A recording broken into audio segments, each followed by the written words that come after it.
Chers amis, chers fidèles, je tenais à vous envoyer cette vidéo à l'approche de la fête de Pessah, une sorte de guide, de rétro-planning sur les différents événements que vous devez avoir à l'esprit pour ne pas sauter d'étape avant la fête de Pessah. Tout d'abord, comme vous le savez, le jeûne des premiers-nés cette année est avancé à jeudi. Jeudi matin, comme d'habitude à la synagogue, nous ferons l'office à 7h-5 avec la paracha de la semaine bien évidemment, et à la fin de l'office, nous enchaînerons immédiatement avec l'étude de la fin d'un traité talmudique qui permettra à tous les premiers-nés qui assistent à cette étude de casser le jeûne en participant à la Séouda qui sera offerte immédiatement après l'office. Jeudi soir, à 21h16, nous aurons l'obligation de faire la Bdikat Hametz. Elle se fait comme d'habitude, avec une bougie, avec la même bracha de Albiur Hametz, et une fois que la Bdika est terminée, nous devrons réciter la phrase du Bitoul, la première annulation du Hametz, le Kol Chamira, comme toutes les autres années. Les morceaux de pain seront mis de côté jusqu'au lendemain, vendredi matin, où nous avançons effectivement la destruction du Hametz, la combustion du Hametz. Vendredi matin, avant midi 01, nous aurons l'obligation donc de brûler ce Hametz.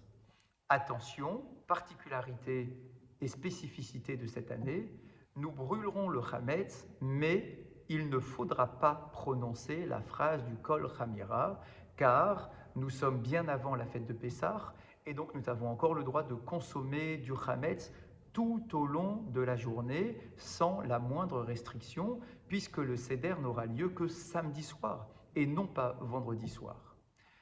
Le Shabbat arrive avec ses différents horaires, et bien évidemment se pose la question très répandue de savoir qu'est-ce que nous allons manger durant les repas du Shabbat, dans quelle vaisselle et comment allons-nous réaliser la bénédiction du motzi. Tout d'abord, le conseil donné par nos chachamim et par nos rabbanim est bien évidemment de consommer et de cuisiner uniquement dans de la vaisselle cachère les Pessah pour pas qu'il y ait d'erreurs de manipulation ou d'échange entre de la vaisselle qui serait chametz et de la vaisselle qui serait cachère les Pessah. Pour éviter toutes sortes de problématiques, bien évidemment, il est conseillé de cuisiner et de partager notre repas dans de la vaisselle cachère les Pessah. Qu'en est-il de la bénédiction du motzi que nous devons absolument prononcer le vendredi soir comme le samedi midi? Pour le vendredi soir, vous pouvez bien évidemment faire le motzi sur de la pita, car la bénédiction et la bénédiction de motzi, il faut bien évidemment s'assurer que ça ne soit pas une pita mésonote, mais vous ferez cette bracha non pas directement autour de la table pour ne pas contaminer votre vaisselle qui est cachère les Pessah.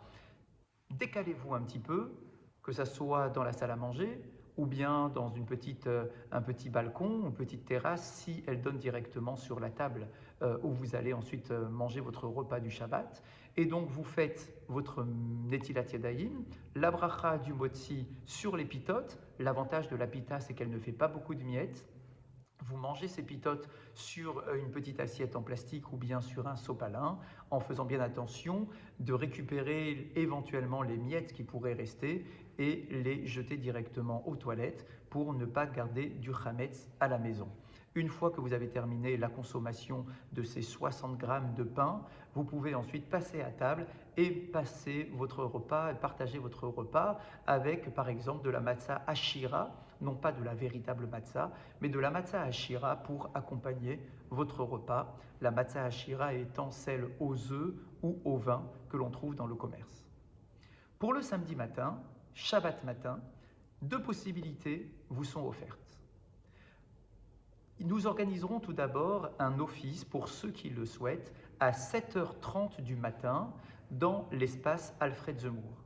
Cet office sera un office rapide et efficace et tout aussi agréable bien évidemment, afin que vous puissiez aux alentours de 9h30 retourner à la maison et si vous le souhaitez, vous avez encore la possibilité de manger du chametz à ce moment-là, par exemple encore une fois de la pita, comme vous l'avez fait la veille au soir, en faisant extrêmement attention pour terminer la consommation de votre chametz avant 10h40. Pour ceux qui n'auraient pas l'énergie ou la volonté de participer à cet office à 7h30 du matin, vous trouverez comme d'habitude à la synagogue l'office communautaire auquel bien évidemment j'aurai le plaisir de participer et d'intervenir à 9h15 comme tous les Shabbats matins. Et donc vous l'aurez compris, lorsque nous allons terminer cet office classique, traditionnel, il sera déjà trop tard pour manger encore du chametz. Alors, nos rabbanim nous proposent la solution suivante. Avant Shabbat, prenez des matzot normales, les matzot traditionnelles, non pas la matzah shmura. Vous la prenez, vous la faites frire. Par exemple, tout d'abord, vous la trempez dans de l'œuf et ensuite vous la faites frire sur une poêle, sans casser la matzah, sur une grande poêle. Cette matzah-là, vous aurez le droit de la consommer pendant Shabbat après-midi pour votre repas. Elle garde sa bénédiction de Hamotzi Lechem min haaretz et elle n'est pas considérée comme étant de la matzah que l'on peut utiliser pour le seder, et donc il n'y a pas cette interdiction d'en consommer la veille de Pessah. Ce conseil donné par le Rav Ovadia Yosef, Zichrono Tzadik Livracha, qui est reprise également par le grand rabbin d'Israël actuel, le fils du Rav Ovadia Yosef, et qui peut être effectivement une solution très simple, aisée. Il faudra tout de même, bien évidemment, penser à préparer ces matzot. Il faut, encore une fois, 60 grammes par personne. L'avantage, c'est que nous ne sommes plus tenus par l'horaire, puisque nous pourrons en manger tout au long de l'après-midi, et donc pendant ce repas de Shabbat, et faire la baracha de motzi autour de la table directement. Et ensuite, si vous n'en avez pas assez, vous pouvez bien évidemment compléter pour les séfaradim avec de la matzah ashira pour la fin du repas. La dernière étape sera bien évidemment celle de la Seouda Shlichit. À l'heure où nous ferons la Seouda Shlichit, nous ne pourrons plus manger ni de matzah frite, ni même de matzah ashira, et donc nous ferons à la synagogue, après Mincha, comme d'habitude, une Seouda Shlichit, mais très allégée, uniquement avec des fruits et quelques boissons, juste pour signaler que c'est la Seouda Shlichit, mais elle sera légère pour nous permettre effectivement de rentrer ensuite dans la fête de Pessah et dans le repas de Pessah avec appétit, avec plaisir pour consommer notre matzah. Exceptionnellement, l'office du samedi soir sera commencé avant l'heure de la fin de Shabbat. Nous allons calculer pour que, en récitant cet office du samedi soir, qui sera en même temps l'office du début de Pessah, nous puissions le chanter convenablement parce que c'est un office de fête, que nous puissions réciter le Hallel avec toute l'allégresse nécessaire pour viser la fin de cet office avec la fin de Shabbat, pour que l'on puisse rentrer chez nous à la maison et commencer effectivement le Seder de Pessah. Je vous rappelle qu'il est strictement interdit de préparer quoi que ce soit pour notre Seder tant que Shabbat ne sera pas sorti. Donc faites attention, soyez vigilants de ne pas préparer ni la table, ni les matzot et les couverts sur la table pour essayer de gagner du temps, chose qui pourrait être effectivement intéressante, et de bien attendre 21h28 pour allumer les bougies de Yom Tov et de commencer les préparatifs pour chauffer les plats et pour installer la table.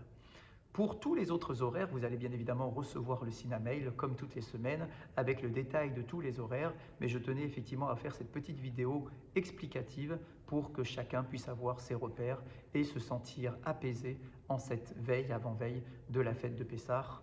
Je vous souhaite à vous tous une très bonne fête de Pessah, que nous puissions vivre la Géoula avec beaucoup d'intensité, la délivrance pour l'ensemble du peuple d'Israël, la liberté pour tous nos otages, la protection pour tous les soldats du peuple d'Israël, et que nous soyons, Bezrat Hashem, très vite réunis en Israël autour de la construction du troisième temple de Jérusalem.